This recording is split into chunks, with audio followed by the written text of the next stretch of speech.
Sir मेरी बहू के अपकमिंग एपिसोड्स काफ़ी ज़्यादा इंटरेस्टिंग हो चुके हैं और अगर आप इस ड्रामे के फ़ैन हैं तो इस वीडियो को लाइक और चैनल को सब्सक्राइब लाजमी कर दें।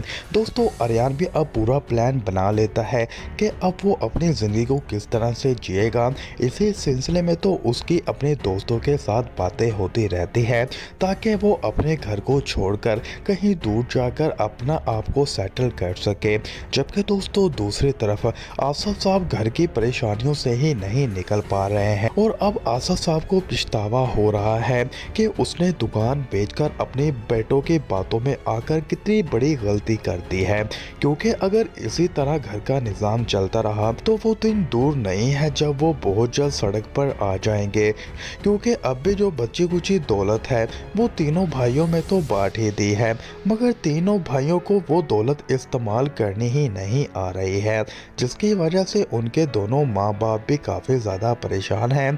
अंबर अब आसफ से कहती है कि मुझे लगता है कि आपको दुकान बेचने में जल्दबाजी नहीं करनी चाहिए थी, पहले ही आपने दुकान का सौदा काफ़ी कम पैसों में किया है। जिस पर आसफ साहब कहता है कि औलाद के हाथों ही मैंने मजबूर होकर यह फैसला किया था, क्योंकि इन्हीं को अलग होने की जल्दी थी।